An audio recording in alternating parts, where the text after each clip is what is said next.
Hare Krishna, Krishna Krishna, Hare Hare, Hare Rama, Rama Rama, Hare Hare. So today, the title of the talk is The Enigmatic Glory of Lord Shiva, the greatest Vaishnava and servant of Krishna.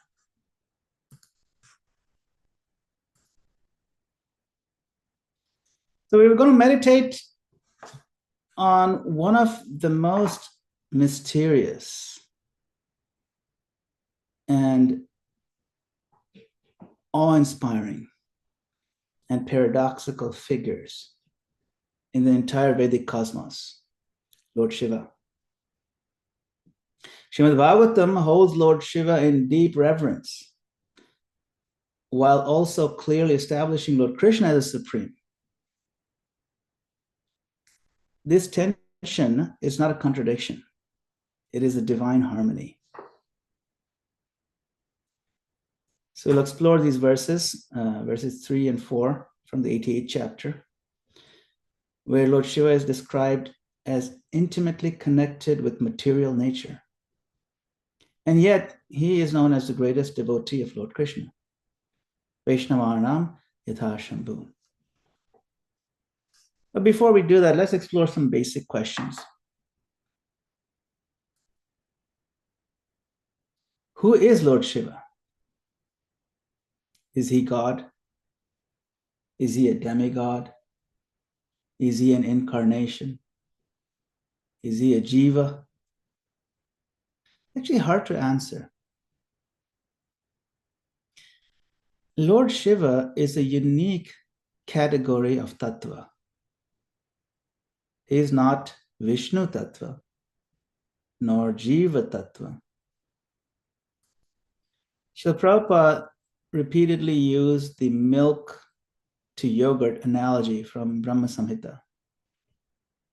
It says milk becomes yogurt when fermented, but yogurt is not exactly milk anymore. So Lord Shiva is compared to yogurt, and Lord Vishnu is milk in this analogy.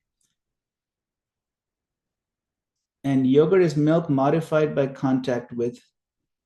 So here, Shiva is basically Vishnu, somewhat modified by contact with material nature, who is Durga.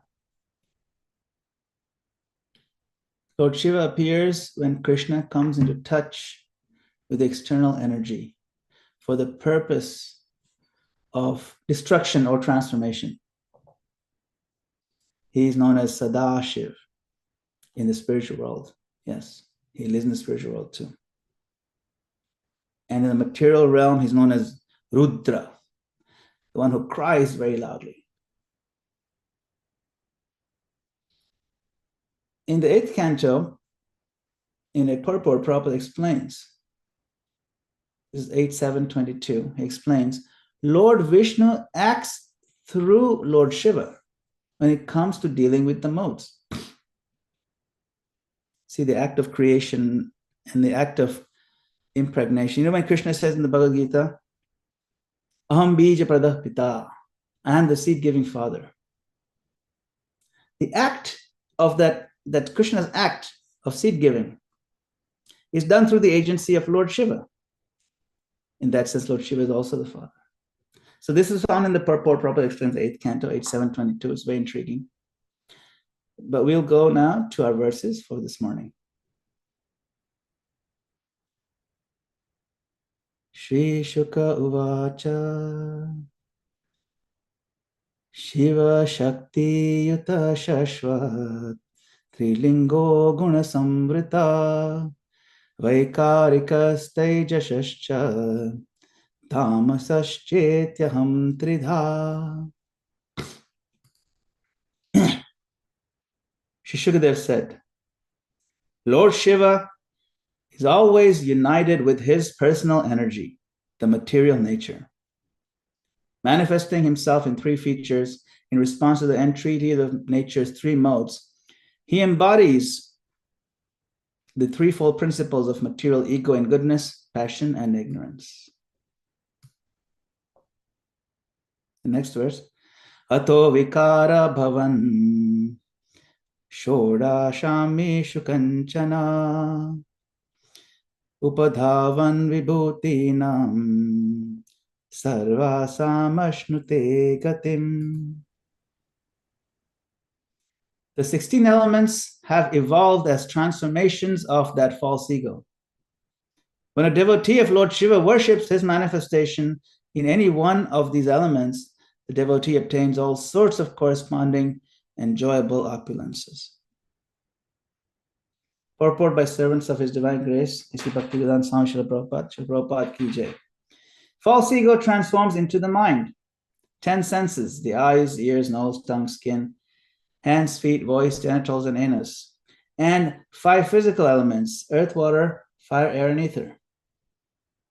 Lord Shiva appears in a special linga form in each of these 16 substances, which are worshipped individually as deities in various sacred locations of the universe.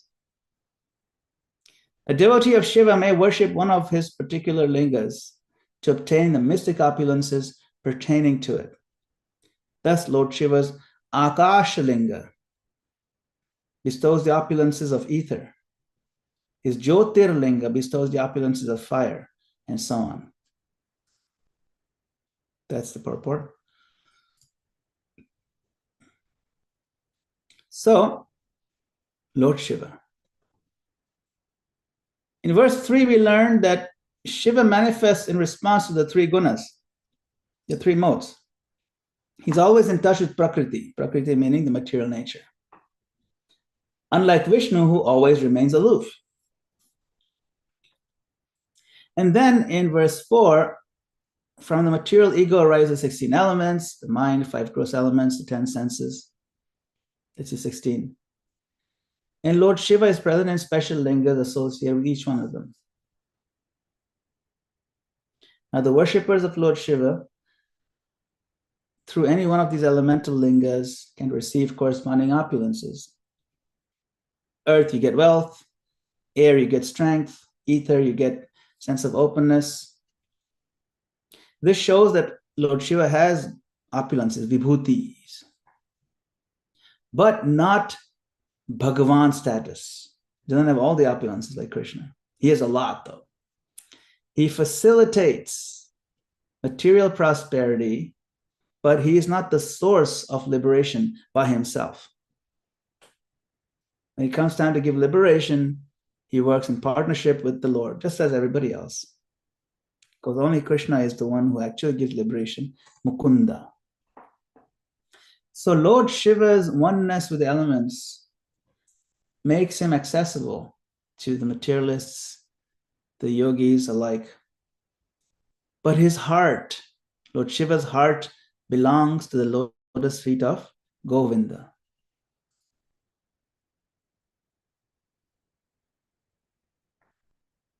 In the Bhagavatam, in the 12th canto, a very famous line says, Lord Shambhu, Shiva is the greatest of Vaishnavas. So despite his closeness to material energy, Lord Shiva is immersed in transcendence. Shiva's bhakti shines forth in so many different pastimes. In the Mohini Murti Leela, the 8th canto, Shiva was bewildered. And afterward, he did tapasya to purify his thoughts. This shows his integrity and humility. In Vrindavan, he seeks entrance to the Ras Leela as Gopishwar Mahadev, desiring the lotus feet of the gopis. He's constantly chanting Rama, Rama, and glorifying Vishnu in countless stories and instances through the Puranas. So his bhakti is paramount. In Chaitanya Leela, Advaita Acharya is identified as a combination of Mahavishnu and Lord Shiva, highlighting his role in inaugurating Sankirtan. So he's on our altars in that picture. In ISKCON temple, we are not bereft of worshipping Lord Shiva. If we want to become great Vaishnavas, Lord Shiva is a model of humility, detachment, and devotion.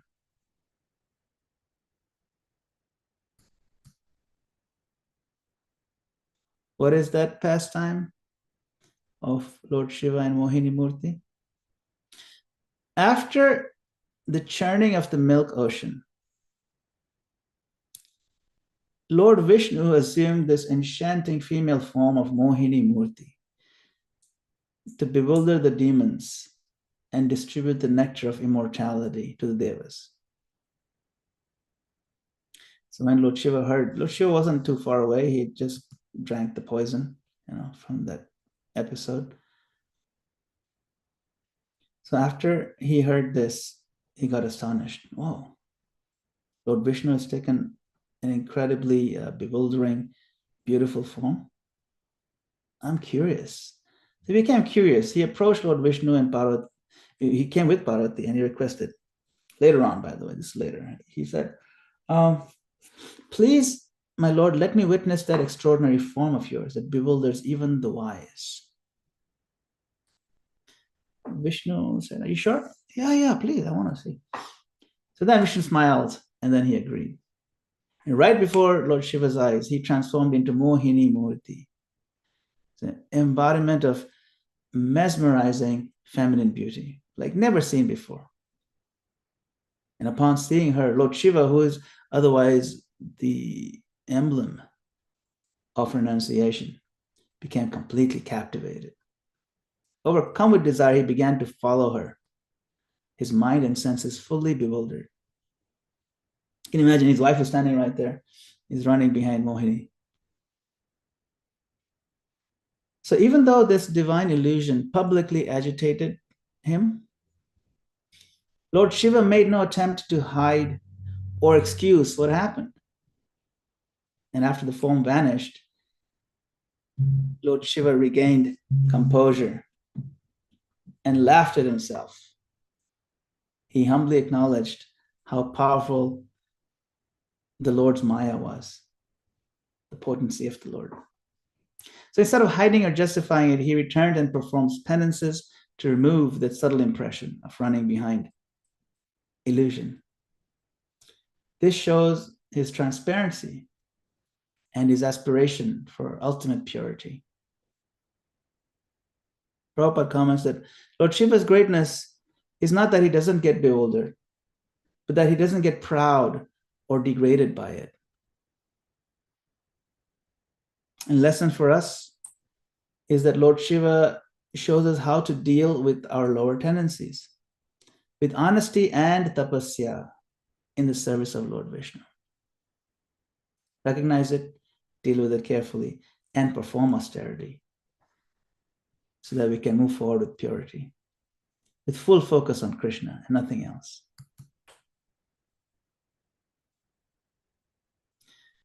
Again, in the churning of the milk episode, when the poison comes out, Lord Krishna tells the demigods to approach Lord Shiva for help on how to handle this poison that was really choking up the whole universe. Lord Shiva is empowered by Lord Vishnu to handle difficult material situations. Prabhupada clarifies that when material activities are to be performed, Lord Vishnu performs them through Lord Shiva. That's why Lord Shiva is both feared and revered, because he's connected to both transformation, the material realm, and transcendence. Shiva's worship does grant material benedictions. There's no doubt about it. If you do it properly, you can get a lot of material things. But a mature devotee seeks Lord Shiva's mercy to serve Krishna. We can think of Krishna as the CEO in the company and Lord Shiva as a department head of transformation and dissolution. He's a department head who reports to CEO. He has a function, he has a role.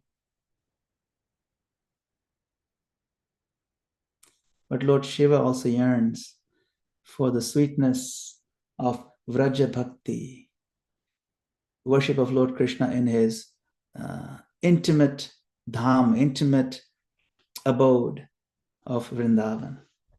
It's called Vraja Bhakti, the service in Vrindavan. So once upon a time, in the town of Nandagram in Vraja,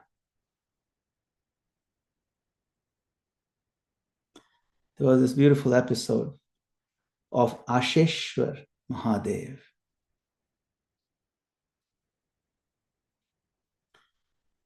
So when Lord Krishna moved to Gokul, moved from Gokul to this town of Nandagram, because the whole family moved, and he was just a baby. So Lord Krishna brought all his divine pastimes with him. At that time, Lord Shiva, Mahadev, was eager. So eager for the supreme blessing of darshan of baby Krishna. And he traveled all the way from Kashi, Kashi is Varanasi, Banaras, to Nandagram, arriving with his matted hair and ashes from cremation ground smeared all over his body, large poisonous snake, a big venomous snake coiled around his neck, actually a whole bunch of snakes, and this very scary looking weapon, and his damaru drum, for beating. So Lord Shiva appeared quite fearsome to all the residents of Vraja, who were just simple, caretakers of the cows. Now, when he reached the door of Mother Yashoda at her palace, she opened the door and saw this terrifying looking yogi, immediately slammed the door shut, afraid he might harm her child. Then from behind the door, she started scolding him. Please go away, Baba. You're kind of freaking everybody out. And if my little Lala sees you, Lala is, her little baby boy, it'll not be good. It'll be so scary for him. You have these snakes and whatnot. She scolded him, said, I cannot let you near here. And the Baba said, no, my dear Maya, I need to see your Lala. That's what I came here all the way from Varanasi.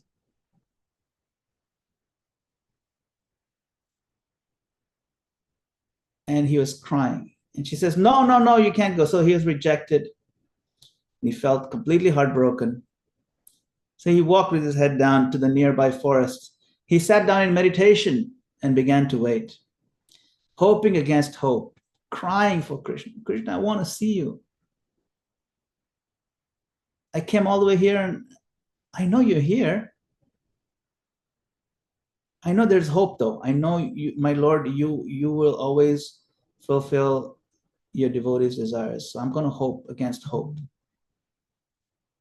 So he was meditating. The Sanskrit word for hope is asha. Asha means hope. And because Lord Shiva sat there with such intense asha, intense hope for Krishna's darshan, he became known as Asheshwar Mahadev. Asheshwar, the Lord of Hope. Meanwhile, little baby Krishna started to cry uncontrollably. He wasn't speaking, just still too young to speak. He was incredibly cute, you can imagine. No one could console baby Krishna, not even Mother Yashoda, not even Nanda Maharaj, not the elder gopis, no one. Now, one of the elderly and clever gopis finally suggested, someone must have cast an evil eye, drishti, on this child. And they began thinking, who visited the house that day? And they remembered that strange yogi with the snakes. So what they did was they quickly sent some messengers to the forest to find that yogi. And sure enough, they found Lord Shiva in deep meditation, and they brought him back. Lord Shiva smilingly scrambled, yes, of course. As soon as Shiva entered and baby Krishna saw him, Krishna started laughing and joyfully. But then Mother Yashoda closed the door again out of caution. And Krishna resumed crying. And Lord Shiva requested, Maya, if your Lala's soft, cute foot is placed on my head, only then will he stop crying.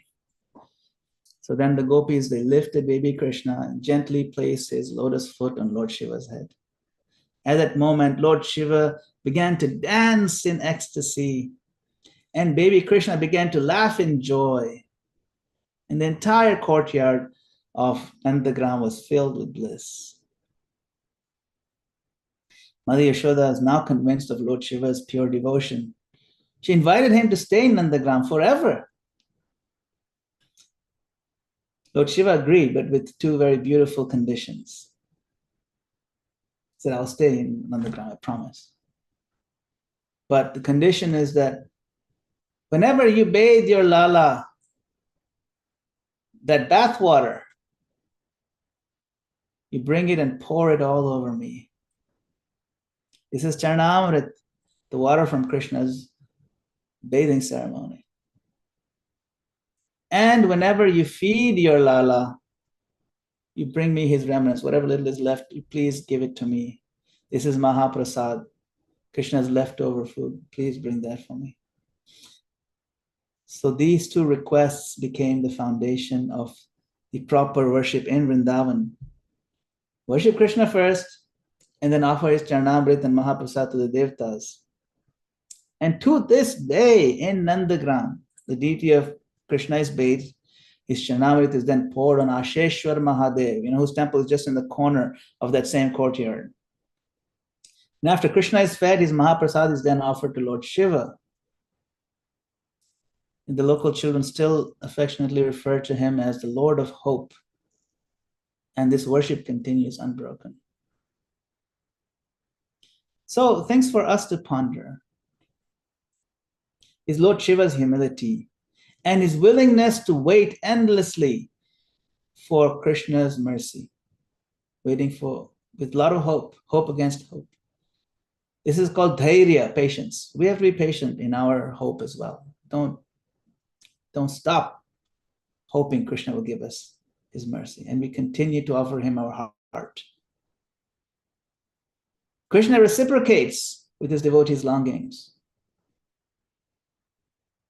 Another thing to understand is a proper worship of demigods through Krishna's prasad, not independent rituals. No, you're also God, he's also God. No. There's only one God. Everybody has to be, if you want to bring anybody in the picture, it has to be in the context of serving the Supreme Lord.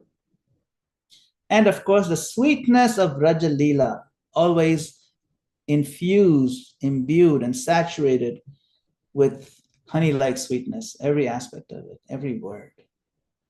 And how even the greatest beings like Mahadev find their perfection in serving the feet of this Madana-gopāla.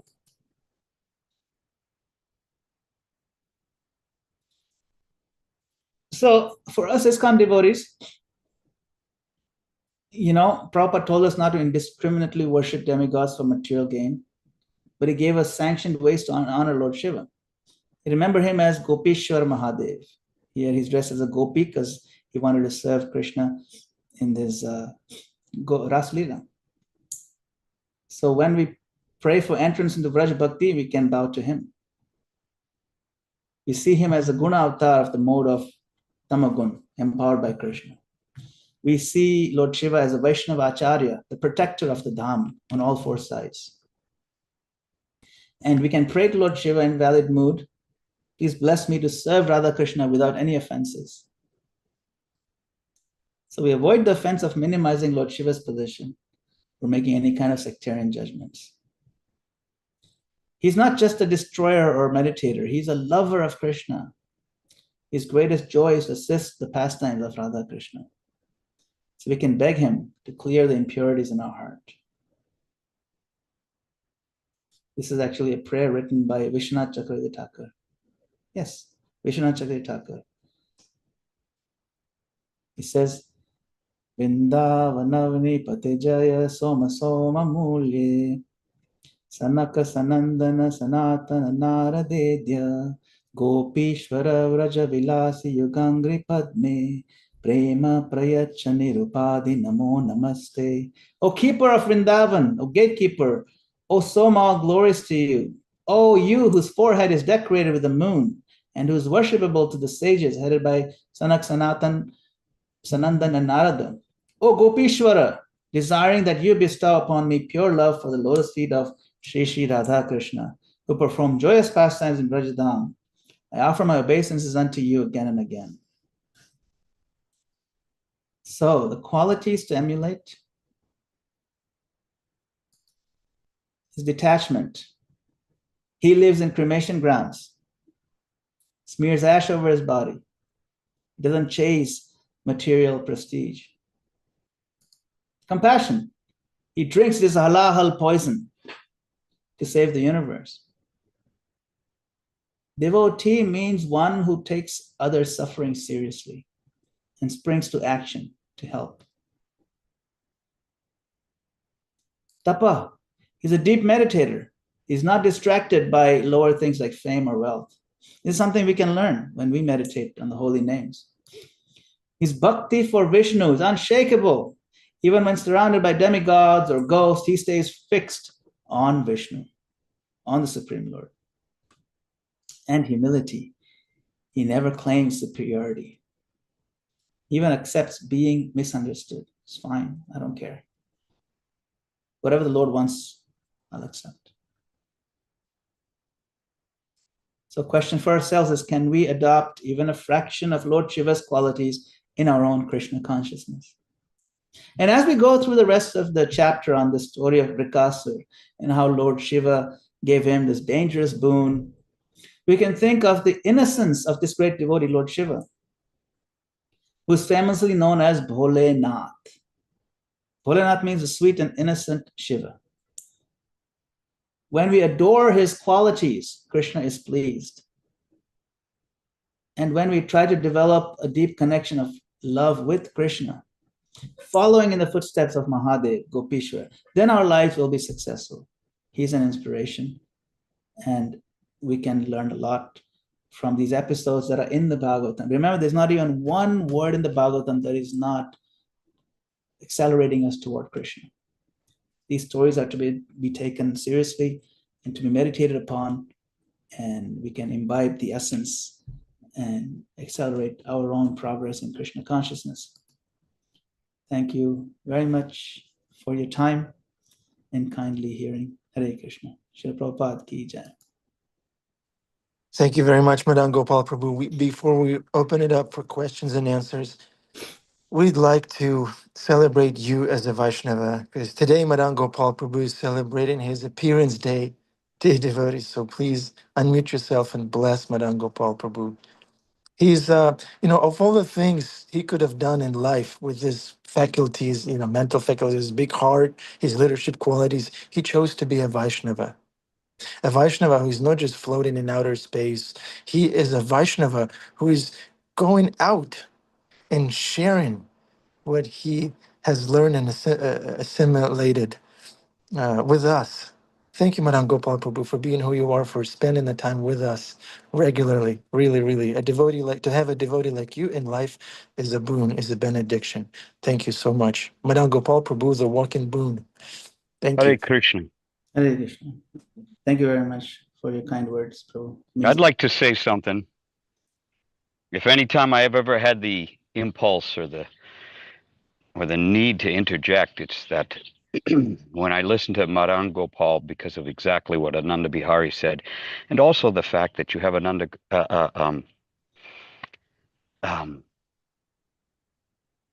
have Madana-gopāla, who's a success, like Shiva, right? And he's a success. Like you can emulate, you can look to him. That's what an acharya is. You look to them and you say, okay, I'm going to model my behavior. I'm going to see that it is possible. Indeed, that's a wild one. The books are one thing. Even the great acharyas from the past are another thing. But to see it in living action, I had the same feeling with Radhanath Maharaj and Madana-gopāla. I really appreciate when you give class. I've never, in my 40 years on and off in Krishna consciousness, uh, allowed myself to become immersed and to explore and to consider and to bow down to Lord Shiva um, in my heart as to when you talk about what that particular relationship is all about. And it's always been rather foggy for us in the Western world who are monotheistic and have a hard time in our cognitive framework, which was brought up with either you don't worship God or you do. That's it, and God is one. To see the variety, the depth and breadth of drama and the personality, and how Krishna has welcomes all this variety all the way up to Shiva, and then, of course, onward to Radharani. And it just all makes sense, especially when you speak it, Prabhu. Hare Krishna. Hare Krishna. Thank you, Prabhu. The words mean a lot. I always appreciate your inputs and your elucidating commentaries, Prabhu. Hare Krishna. Min has a hand up. Hare Krishna, Min. Hare Krishna, thank you so much for class and happiest birthday. We're so grateful to have your association. Yeah, very similar to what Bhima said. Don't really get to hear so much about Lord Shiva, but when you're speaking about him being rejected by Mother Yashoda, go away. It actually got really emotional there. Him being turned away, and it just made me think of another incident, right? When he's rejected by Daksha, and he goes through because what he looks like. And so when you spoke about his humility and compassion, it just hit me how much humility and compassion he has, and so many good qualities that we could actually follow by his example. And I thought your lecture was such a great lecture in continuation of the lecture you gave last night. How do we enter Vrindavan? How do we live in Braj? And for you to bring up Lord Shiva, it was so beautiful. Follow him to go to live in Braj. Thank you so much. Thank you, man. Yes, Lord Shiva is very powerful. I mean, you can imagine. Yes, he's so humble and he's so patient, and he just takes if he's very sad or something, he just accepts it in humility. And he's the right person who can have that, because he has the capability of getting angry and destroying the entire universe. That's what he does. That's his job. So you can imagine if he gets upset at the wrong time. So you can only give that power to someone who can handle it, right? Emotionally speaking. So he's very stable, you can say, emotional. At the same time, his job, when the time is right, is to get super angry and destroy everything. So Can we emulate that? yes, when the time is right. When the time is right. Okay. Can I give you a call to find out when that time is right? Because I would really love to be able to destroy the universe when I get angry. Yeah. Cool. Temple Room Adipurusha Prabhu, would you like to speak? Would you like to inquire submissively from Madana-gopāla Prabhu? My obeisances, Adipurush Prabhu. Hare Krishna. Thank you so much for, sharing with us. And everyone's already said it. Krishna is so wonderful. One of the features of the Lord, one of the activities of the Lord that is most endearing, is that he's reaching out to us. And Lord Shiva is a fantastic example of Krishna's mercy, as you are, Madana-gopāla Prabhu, reaching out to us fallen souls. And we've seen in our exploits, in our experience in devotional service, in going to different places and offering people access to devotional service. We go to concerts and football games and different places where people are gathered together, deeply immersed in intoxication and roasting dead animals on fire and stuff like that. And we find that there are, some of these musician concerts, the groups are in varying degrees of darkness. And there are some musical gatherings where you see everybody is dressed in black. They have black lipstick, they have pierced ears and nose and face and everything. Even across the street from the Bhakti Center, there used to be a S&M bar, that is sadomasochistic bar. And they would come out at 4 o'clock in the morning when the bar emptied out, and the girls would have a dog collar and a leash, and the guys had pierced everything and whips and chains hanging from their belt. They would beat each other. Sadists and masochists compliment each other by torturing each other. That's what they're so covered over and jaded that's a form of enjoyment. That's any marriage, Prabhu. That's any marriage. Well, not that I've heard from Prabhupada. So I think there's different varieties of marriages as well as different varieties of people. And the reaching out, like Krishna says in Bhagavad Gita, no one is more dear to me than one who shares this message with others. So Lord Shiva is attracted to those people that are immersed in the mode of passion and ignorance. They find that they see his fearsome features and his, abominable, smeared with ashes from the crematorium and skulls around his neck and snake, and they find him very attractive, but he brings them to Krishna by some means, even hobgoblins and creatures like that are subhuman. So he's very kind like that, and that's Krishna's mercy on us. And thank you very much, Madana-gopāla. We see you as somebody, an emissary. Your spiritual master is empowering you in such an extraordinary way that we feel like, your kindness upon us. Thank you so much. Anyway, all glories to Srila Prabhupada. Hare Krishna. Hey Krishna. Thank you. You're always very kind upon me. I think Janita Prabhu wanted to say something. Hare Krishna, Prabhu. I just wanted to take this opportunity to wish you a happy Vyas Puja Day. Yeah. And glories to you. Somehow I was thinking, what to say. And what came to mind was that Prabhupada said, you will know my students, my disciples, because they're perfect, ladies and gentlemen. And you're the epitome of being a perfect gentleman. You're like punctual, clean, erudite. You're, just so well-mannered, such a, being around you is auspicious. You just feel it in your presence. So whenever you give class, you can see so many devotees gathered together.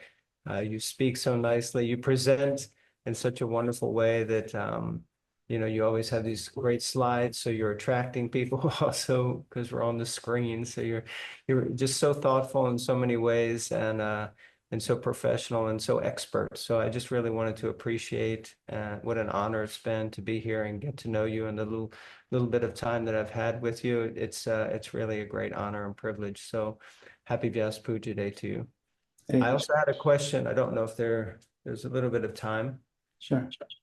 Unless someone else wanted to glorify and offer homage to, but my question was probably my first sort of 20 years in ISKCON, it seemed that Lord Shiva was kind of a suppressed figure and not really glorified much and talked about. In the last few years, it seems to have come out more that he is really Vaishnavanam Yata Shambhu. And I'm just wondering if you could touch on that. I think Bhima said in whatever 40 years, he never really glorified Lord Shiva. I know it was something that was almost avoided, at least in the circles that I was moving in. But now and I was always confused by that, why we would say is Vaishnavanam Yata Shambhu, yet we would kind of stray away from glorification of him. Anything you could say on that point? Yes, thank you so much. And thank you for your kind words. It really means a lot. It's very humbling. There is a market shift I've seen in ISKCON also over time. I think a lot of it is to do with, first of all, in the earlier days, the focus was, let us not get distracted and be confused. So we focus on the core message. Like if you remember Prabhupada, even he wouldn't focus on, say, the Varnashram aspect. He said, I'll give Varnashram later. He want to focus on setting the foundation is Krishna. Krishna is Supreme Lord, number one beyond the second. And then later on, as we understand, then there's Radharani. Oh, wait, there's somebody else. And there's more, and there's more. And you realize Krishna is never alone. And Krishna is meant to be worshipped with so many others. But in the beginning, we have to first anchor our consciousness in Krishna. But as we read the books, and as devotees read Prabhupada's books more and more, and they heard more closely at his lectures, it's really a matter of listening more carefully to Prabhupada. Prabhupada always glorified Lord Shiva properly, with the proper framework. He's not ordinary Jiva, and he's exactly Vishnu. Shiva, the perfect devotee. Chaitanya Mahaprabhu, when he traveled in South India, he went to the Lord Shiva temples and he danced in ecstasy. He didn't avoid those temples. In the beginning, when I was which is really funny, because maybe I'll tell this story later, but Lord Shiva had a very direct, I feel, role in my life in coming to Krishna consciousness. Maybe I can tell it on the other side. But it was, you can see Lord Chaitanya Mahaprabhu does that, dancing in ecstasy. So he reciprocates with the Lord. We know Lord Ram has nice interaction with Lord Shiva. And of course, Lord Ram's greatest devotee, Hanumanji, is an expansion of Lord Shiva. So in our Tawako temple, we worship Lord Shiva in two places on the altar. We have Hanumanji and we have Advaita Acharya. So we're not bereft of his worship. It's just that we have to worship with a proper rasa, without any rasa bas. We have to worship. We have to worship Lord Shiva, but we have to worship in its context of how he serves in a particular rasa to the Lord. You see, so as Vaishnavas, yes. And then we offer, like when whatever food we offer to Lord Ram, then we first then offer it to Hanuman. After it's been offered, that prasad goes to Hanumanji, and then it's offered to the rest of the Vaishnavas. So, Lord Shiva is an amazing, amazing personality. And we're so fortunate Sri Prabhupada has given the right way of doing it. But you're right, as time goes by and as we mature, Prabhupada said, I've given everything in my books. So if we mature and read every sentence carefully, we'll be filled with ecstasy and we'll have a much more deep appreciation of Lord Shiva, the other divine personalities that are there that enrich the whole experience of Krishna consciousness. Nobody's left out. Even Lord Ganesh is there. You read Brahma Samhita, Ganesh is there, Durga is there, who she is, what she does. Sati, who's the wife of Lord Shiva, that is Durga, Parvati. And what they went through, if Lord Shiva can go through this kind of marital discord, we shouldn't be worried too much. We have all kinds of amazing stuff that's going on, yes. So much to see in the Bhagavatam. So thank you for highlighting that. It's very important for us to approach it carefully. At the same time, we stick to our program of chanting our rounds. So I hope our altar is going to open soon. I think it's about a minute. But Lord Shiva means auspicious. The word Shiva means auspicious.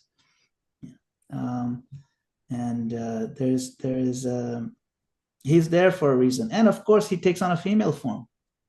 He takes on his beautiful female form because only females are allowed in the rasa dance. It's amazing.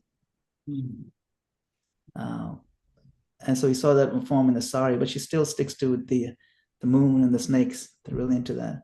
And what Adi Purush Prabhu said, Lord Shiva gives mercy to everyone, including, in particular, the most downtrodden, the ghosts, and those who have very bad situations, like those people coming out at 4 o'clock in the morning from the bar across the street. They're very similar to Lord Shiva's associates. Shri Radha Murlidhar ki jai. Dear devotees, welcome to the Afterglow. Madana-gopāla Prabhu, you have it. Ram doesn't want to leave. Madana-gopāla Prabhu, you have a few minutes to stay with us? Yes, I can stay a few minutes, sure. Thank you. Would anyone like to ask a question? There's a question that in the chat that I have to address. Okay.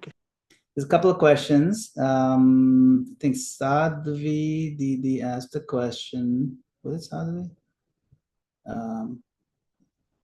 Yeah, I think Sadhvi asked about, there's a verse in Bhagavad Gita.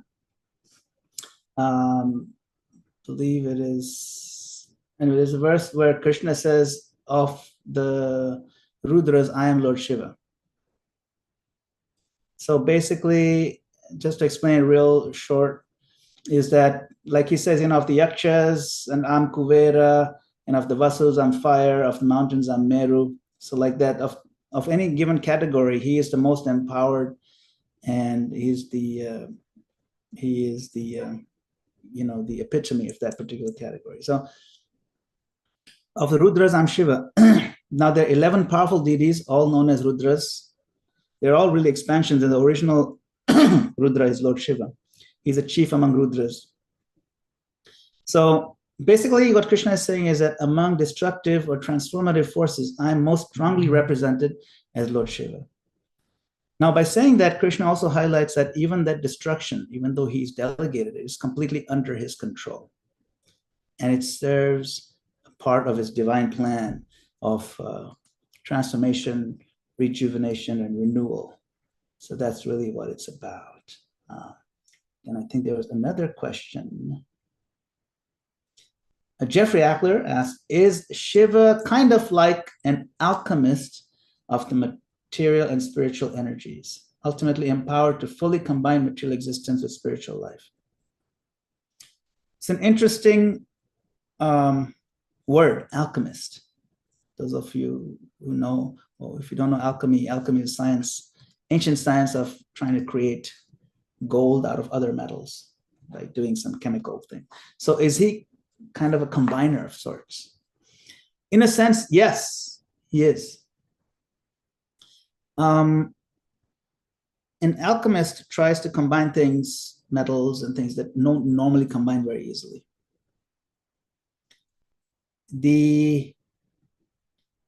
For example, ghee and water.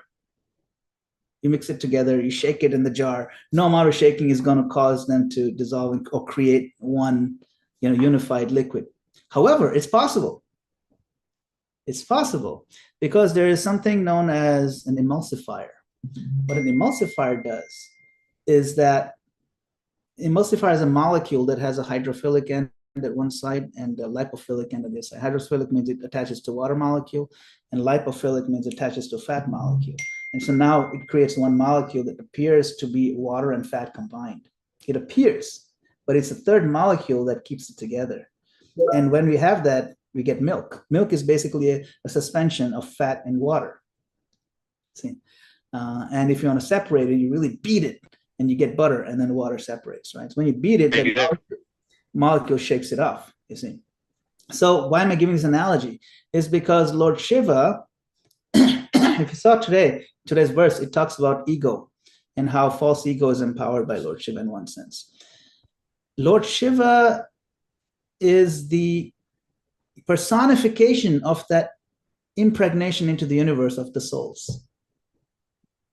You see, there's a painting of Lord Vishnu glancing at Durga, and the rays from Lord Vishnu's eyes are going into her body. That in that glance, that's like the mechanism by which all the souls are then parked or transported into the material universe. And then by this combination of the false ego, which then makes one think that I'm the body, you have this unusual combination of water and fat, this colloidal suspension. Now the glance personified is Lord Shiva. You see, the personification of the glance is Lord Shiva. That we learn in the Brahma Samhita. So that's why Lord Shiva plays a very important role in that. But of course, because he's also spiritual, his main goal is to also uplift the various fallen souls and all that. So thank you. I hope that helps, Jeffrey. Hare Krishna, Prabhu. I just have one clarification question. You say we learn this in the Brahma Samhita. Those are the Shambhu verses of the Brahma Samhita. Now I need to go back and read them again. That's right. Hare Krishna. Thank you, Prabhu. That was amazing. I love the idea of transitioning from the idea of alchemy to emulsification. It's much more appropriate, and I appreciate your intelligence in that regard. Thank you. Hare Krishna. Thank you very much. Somebody asked, oh yes, Min referenced the class from last night. So I've been offering Nectar of Instruction series, and every Tuesday night. So if you're interested, Menu Madhuri Mataji has very kindly placed the recordings there, and perhaps you can also share the Zoom link for next Tuesdays. We have 2 more sessions to go, so we can share that as well. It's a night at 9 o'clock. Krishna Kumari Mataji has her hand up. Hare Krishna. Hare Krishna. I'm so grateful to be with you on your Vyasa Puja. I just know how pleased you've made those who have inspired you, Satsrup Das Goswami and Vegavati Prabhuji, and just Radha Muralidhar and Gaurachandra's glance. And I don't want to speak too long, I almost didn't, but I do want to hear this personal story you were going to share about you and Lord Shiva. Hare Krishna, Hare Krishna. So when I was little, maybe around 4 or 5, I come from a family that worships Lord Shiva and Durga. So my grandmother used to tell me you should worship Lord Shiva. And she gave me these beads, set of 108 beads, but they're not made of tulsi. They're made of this other material called rudraksh. Rudraksh are the beads. They're berries that are dry, like wooden berries that are used to worship Lord Shiva. So I used to worship as a little kid. Lord Shiva used to stand up and chant his mantra. And then I think I saw in a movie or something that, if you want to do some austerity, you got to stand on 1 foot and chant. So I had to stand on 1 foot and chant in front of the pictures. And it was, it was fun. And then she would tell me that, you should pray to Lord Shiva for things that'll make you successful. You should pray that you'll have good financial success in your life. You'll do well in school. You should pray that you'll be hugely successful like your grandfather. My grandfather's really good in business. And you'll have lots of cars and houses all over the world. And she had this idea, you want to become a big man in the world. Now, what was funny was I was growing up in the 80s, early 80s. And at that time, so watch movies, there's Indian movies. And those movies in those days, the bad guys were always the rich guys. And then the good guys were like, this is a poor guy or whatever, didn't have too much money. Like, why would I pray to become like a villain? Doesn't make any sense. Like the guys with helicopters and cars and whatnot, and so many, lots of money, but they're always the bad guys. So I was a little confused. At the one hand, she wants me to be like a smuggler or something, or very successful, in the world. So I was confused. So then I used to just pray to Lord Shiva that, my Lord, I know you're God, but I'm getting mixed messages. So maybe you can just give me what you think is the best. I'm not going to ask you what I think anything. You think for me, and you please benedict upon me what you think is the best. And then I would pray like that. And I'm convinced that Lord Shiva then kind of coordinated my trajectory of life to come into contact with Krishna consciousness, the Prabhupada's message. And then later on, I learned there's a very famous Gujarati saint, Vaishnava saint, very famous one. He used to be a Shiva devotee himself. And Lord Shiva appeared to him. That devotee's name is Narsi Mehta. Very famous. He's written many poems. He's known all over Gujarat, and most of India knows him.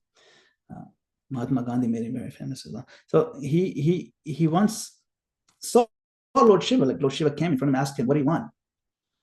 And Narsi Mehta didn't know what to ask. He said, whatever is most dear to you, my Lord, you please just give me darshan of that. And Lord Shiva said, yes, very smart. You should always ask that kind of thing. Don't think you know what's best for you. So then he took Narsi Mehta by hand and took him to the Rasa Leela of Krishna. He said, here, look, this is the most beautiful vision. Just we look from a distance. This is Krishna. This is the most intimate manifestation of divinity that exists. And Narsi Mehta then was so thankful to Lord Shiva, and he became a Vaishnava, and he wrote many things in glorification of Lord Shiva. Anyway, it's a very small story, but my point is that Lord Shiva is extremely kind. He's known as Ashutosh. He gets pleased very easily with just a little bit of tapasya. And then he'll give you whatever you want. But if you ask him for what he wants, then he's very pleased and he gives you Krishna. So that I'm convinced about. So Krishna is very kind in that way. Lord Shiva is very kind in that way. And Lord Shiva, by the way, he has his own sampradaya. Who don't worship Lord Shiva, they worship Krishna. It's called the Rudra Sampradaya. You know, in the modern day Pushti Marg, those who worship Srinathji, Nath Dwara, and the Vallabhacharya line, they come from Lord Shiva's lineage of his sampradaya. So yes, his part in our lives, all of our lives, is big. It's big. Thank you. Hare Krishna. Hare Krishna, can you hear me okay? Yes. Yes, I Thank you very much. That was so clear. I have a bit of a question. You know, in the afterglow, it's a little bit informal, so sometimes people make statements, sometimes in a humorous way, but sometimes there's a little bit of truth, even in joking. Someone was saying that all marriages are in the mode of destructive ignorance or something like that. And I was thinking, I never heard that from Prabhupada. I thought just like anything else, it can be done properly or it can become in a complete entangled mess.